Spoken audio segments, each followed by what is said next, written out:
Just testing, make sure the sound's working.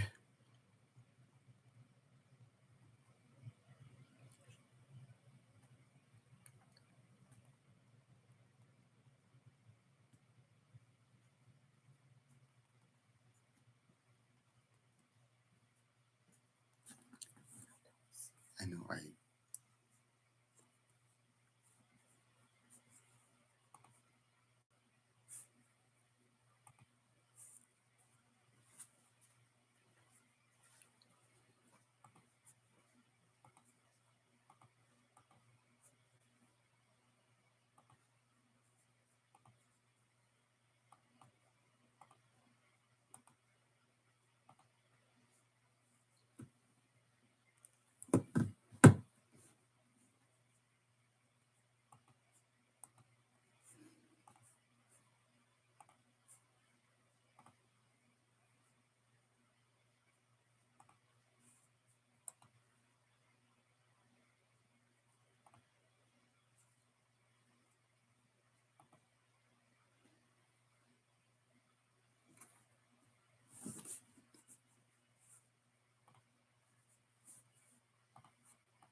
All right. Well, welcome to our third webinar on mental training and mental strength. Again, I'm Dr. Jacob Jensen. It's a pleasure to be here this evening.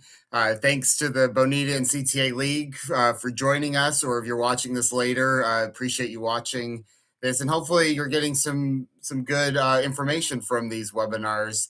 And just a reminder, I also offer group and individual mental training sessions. So you can always reach out to me. I'll give my contact at the end of this today again. Thanks to Double Match Point DMP for hosting this and sponsoring it, and then of course all of our sponsors for DMP: UBS, Posh Paws, Bonehook Grill, Lawton and Smith, and Naples Grand. I was just at Naples Grand last night for a what's it called, masquerade ball. So that was pretty cool there. So, but thank you everyone for joining. So tonight we're going to talk a little bit about handling pressure, and I also know the Miami finals, they're just warming up again. They've been had rain delays, so take a few minutes, listen to this, and then you can go watch Sinner and Lechek playing again in the Miami final.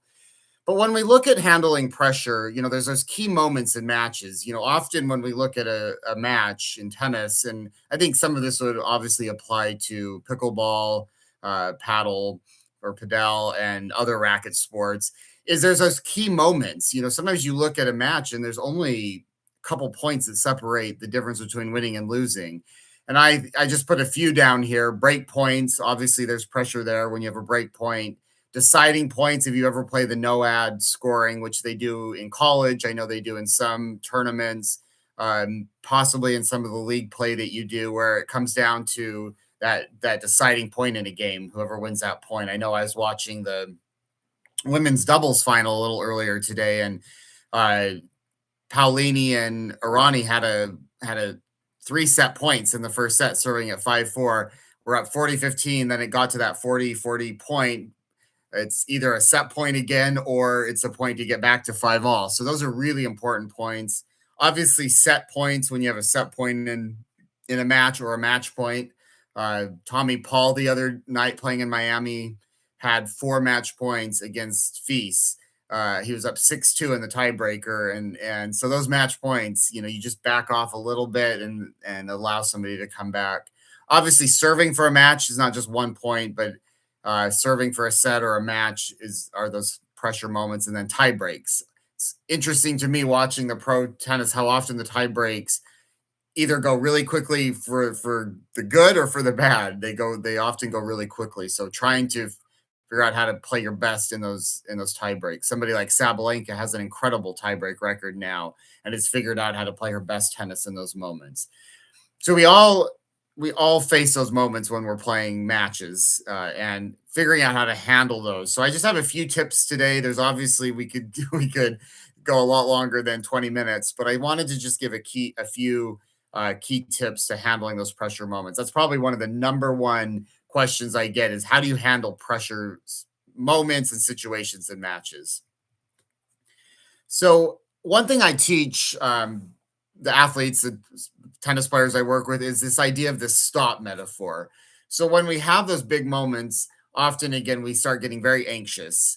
We start breathing, short and shallow breathing. We get things start spinning. I sometimes players that I work with say, "Hey, it's like my mind doesn't stay clear in those moments. It's either I can't even think straight, time speeds up. Things are not as clear when we're in those pressure moments." So one thing I teach my players is to stop and literally sometimes like think about a stop sign going up. I put a tennis image here, but it like stop and then take a deep breath.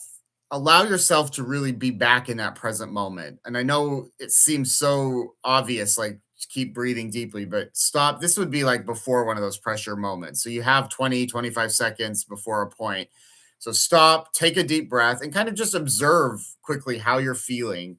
Observe, are you feeling tension in your body? Is your breathing getting shallow? Are your thoughts spinning?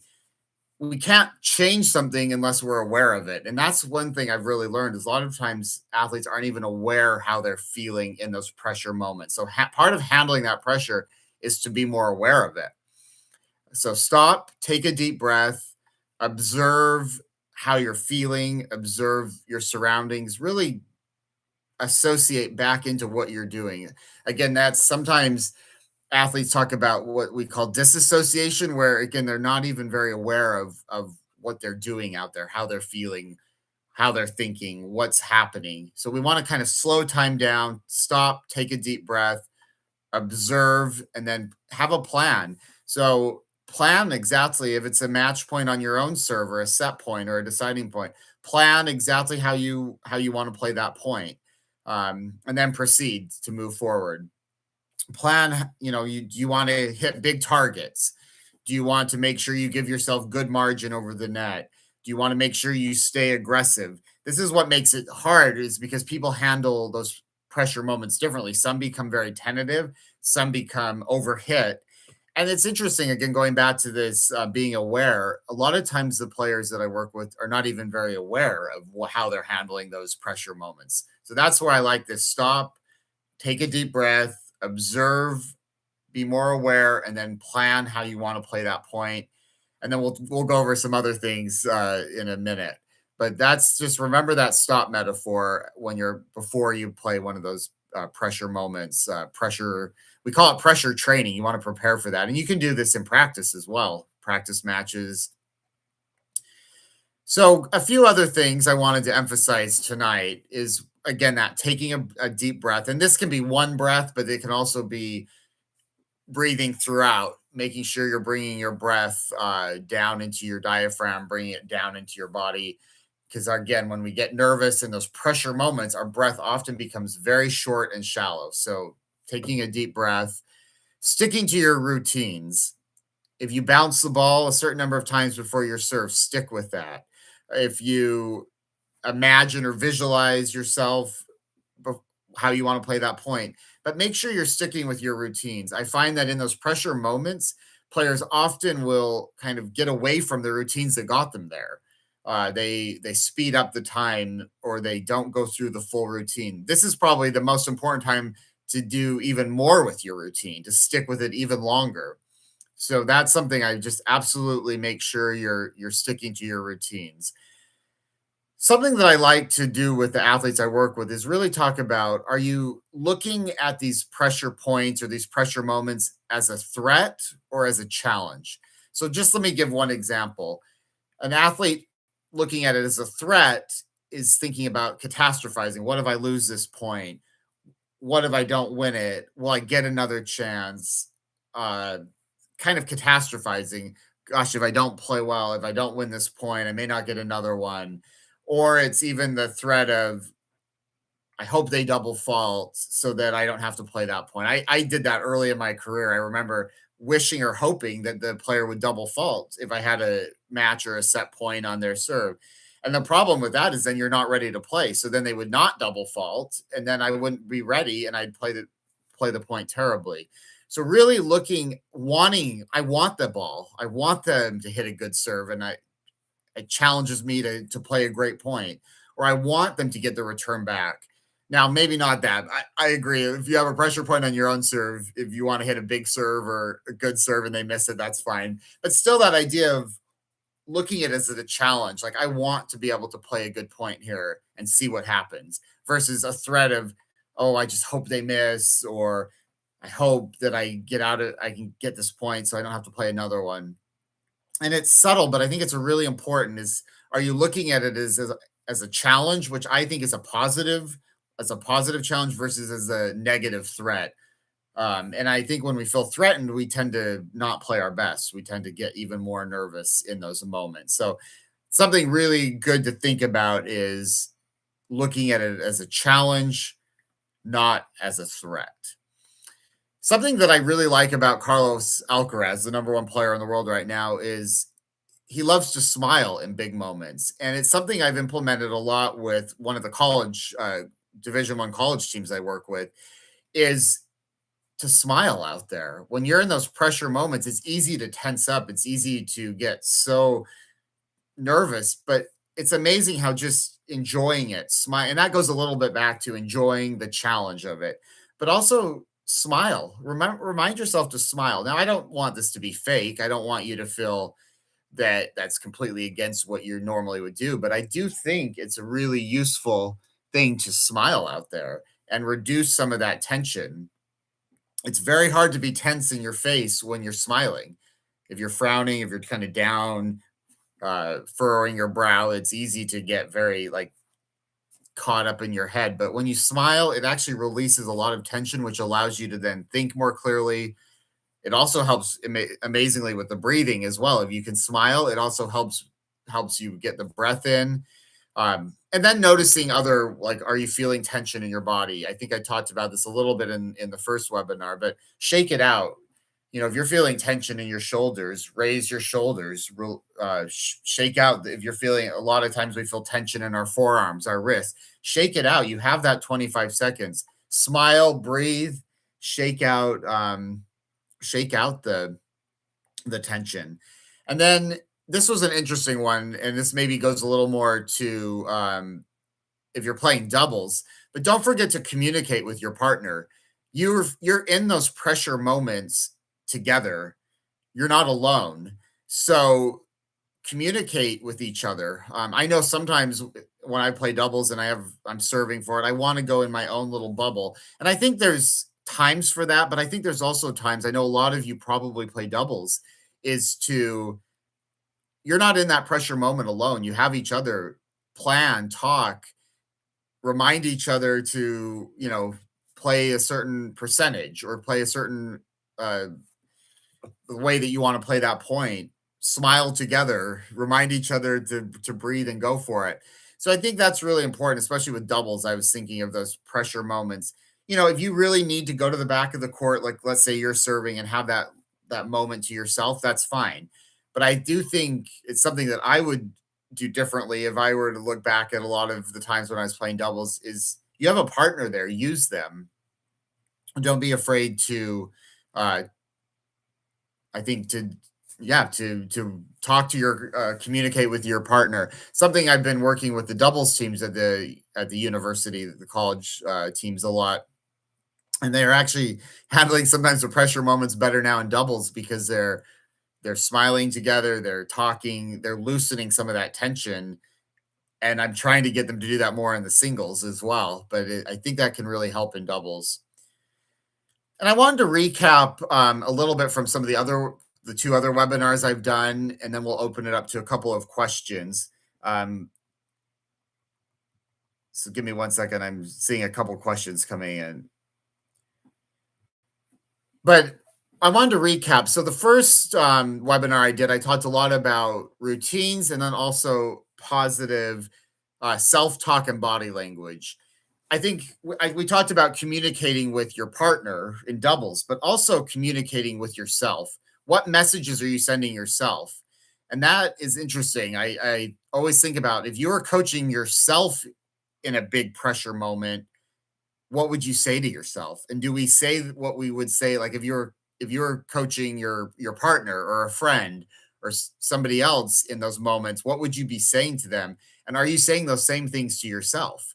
And I think a lot of times the answer is no. The things we would tell somebody else in those pressure moments, you've got this, go for it, come on, you're great, you're right there. Are we saying those same things to ourselves, or are we getting negative? Are we getting kind of catastrophizing? So I really like that idea of how are we communicating? And communication to ourselves can be like inner dialogue. It's can sometimes be something we say out loud, but it's also our body language. If I'm kind of back there with my shoulders shrugged, my head down, I'm communicating to myself subconsciously that I'm kind of worried and nervous. Or am I putting my shoulders back, keeping my head up high? Both communicating to myself that I enjoy these pressure moments, but also showing my opponent that I'm excited, I'm ready for these big moments. And that could be when you're up or when you're down, but communicating some of the um, same body language, same, that positive self-talk. We talked in the last webinar quite a bit about imagery and visualization. So, am I imagining myself in those pressure moments? Am I taking a little bit of time outside of a match to see myself how I'm handling those moments?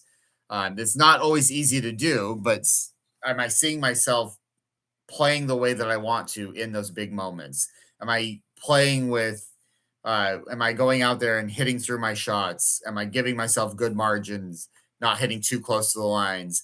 Again, some people get very tentative, others overhit. So, am I seeing myself playing those pressure moments the way that I prepared? It can also be even before those. Again, we talked about like in pre-serve routine, imagining or visualizing yourself exactly where you want to serve. You could even imagine or visualize the return that you want to hit or how you want to play that point. I don't want there to be overthinking, but I think being prepared for those moments is really important. So this is where the imagination, the visualization can come in. Uh, Off the court, you can prepare. This is how I'm going to handle those moments, but also even when you're on the court. And then I think really trying to enjoy those pressure moments. I mean, this is not a war zone. This is not life and death. This is an opportunity to get to go out there and play those pressure moments the way you want to. So as much as you can smile, enjoy, I think that's really important in those moments too. And it goes back to that idea of is it a challenge versus a threat? When we're threatened, we tend to either run away, that flight or fight response, or we get really in our heads and kind of go into defense mode, or are we embracing it going, this is a challenge. I get to be here. I get to be playing this league match. I get to be playing this tournament. I get to be playing with my partner in doubles. We get to have this opportunity to win a game, win a set, and I think today I watched the Siniakova Townsend win the women's doubles. They really enjoy the pressure moments. They also enjoy playing with each other, and I think that helps in those moments. They came back again from 3 set points down, won the first set in a tiebreak 7-0. Talk about momentum again, and then the second set 6-1, and they were really enjoying playing together. So I think that's a nice little recap of some of the other webinars and how it ties into this handling pressure. So let me answer a couple of questions, and if any more come in, I have a moderator sending me more when they come in through the chat. But the first question is, what's the best way to stay present in a match, not worrying about what might happen or the previous point? Again, great question. The more we can stay present, the better. The minute, again, you worry about past mistakes, that throws you out of the present. And if you start worrying about, oh my gosh, I already should be in the locker room. I should already be off the court. I should have already won this for my team. Again, I really like that stop metaphor. Stop, take a deep breath, observe, and then you can proceed to the next point. But it helps you to stay in that present moment. I think the routines are really important. And then I think also, if you find yourself, because we all do it, dwelling on the past or worrying about the future, is again, if the stop metaphor doesn't work for you, then you can also think, I'm going to park that thought away. There's almost always a parking lot or a parking garage next to the court. Literally go, okay, I'm parking that thought there. I'm going to go back to the present moment. Cue words, or having like a cue or a trigger word or phrase, can also help you. If you're starting to think about a past mistake or worrying about the future, is go back to the process. Okay, I'm going to have aggressive footwork. I'm going to play with margin. I'm going to focus on how I'm going to play the next point, but not worrying about the result. I think the minute we start worrying result oriented, we get out of the process.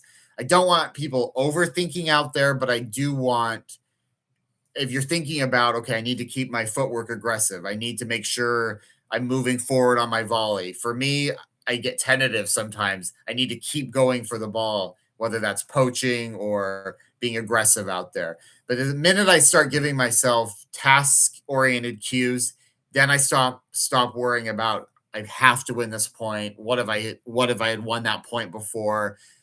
I should already be off the court. It's very hard to have those thoughts when you're going back to process. So park that thought somewhere else, the past or the future, go back to task relevant cues in the moment. And sometimes you have to play around with what works for you with that. So hopefully that helps a little bit. Another question, besides Alcaraz, who else do you think handles pressure well and why? I mean, obviously, look at the best players in the world. I think Sinner is handling pressure great. He's got a huge serve that he's using right now very well in those pressure moments. But I think he also trusts his game. I think, you trust whatever shots are your best shots. Trust those in the moment as well. So obviously, we don't all have the skills of those top players, but still, there's parts of our game that we most trust, and remind yourself that's the time to trust your best shots. What I trust my forehand. That's my best shot. So in those pressure moments, I also look to dictate with my forehand because I trust that. Now I have to be ready to hit a backhand or other shots, but I also go to what you trust the most. If you're a net rusher, go to net. Trust your volley. If you're a baseliner, or trust your best shots in those moments. So I think Alcaraz, Sinner do very well with that. On the women's side right now, I mean, obviously Sabalenka just won the Sunshine Double, won Indian Wells in Miami. She still gets a little bit negative. I was talking to the women's tennis team I work with, saying, Sabalenka still shows some negativity sometimes. She's a very emotional athlete, but she doesn't stay in that negative space the way she did 3 or 4 years ago. I don't know. Some of you may remember she did not handle those pressure moments well. She was heavy favorite in the couple of Grand Slam semifinals. Even last year, French Open final, she lost it a little bit, but she's gotten much better at she lets herself feel the emotions, but then she releases it. And that was really clear in Indian Wells a couple weeks ago, where she was down a match point to Rybakina, had been up 5-3 in the third set. She didn't show a lot of that negative emotion, and then she trusted her shots would be there. And I think whether she won or lost, she showed she didn't stay in that negative space. And then you have somebody like Rybakina who stays much more even kill emotionally. Sometimes I would almost want her to show a little bit more positive, come on or fist. But she's also handles herself. She doesn't have very many highs and lows. People are going to handle those pressure moments differently, but I think it's really important not to stay in that negative space. Some people need to fire themselves up a little bit more. Some stay a little more even kill. So I think, I guess I'm using the top two players in the world and the men's and women's side, but I do think they're great examples to show how to handle pressure right now. And then I guess one other one is just Coco Gauff. I mean, she is still struggling at times with her serve, double faults a lot, still has some real ups and downs in her matches, but figures out ways to still fight and come back even when she's not playing her best tennis. And I think she's a great example of a player who has some issues uh, with her game, but she still handles the pressure well. So thanks again for attending. We're going to have another mental training, mental strength session next month in April. There's also going to be a tennis and golf elbow with Jeff Zink coming soon. So check your emails and alerts for that. And again, just a thanks to our sponsors, UBS, Posh Paws, Bonehook Grill, Lawton and Smith, and Naples Grand, and of course the DMP app for hosting this, and lots of cool new features coming soon. I'm looking forward to seeing them as well. So thanks again for those that attended, and for those, we will be posting the video so you can watch it at a later time as well. Thanks so much, and I'll see everyone next month. Thanks.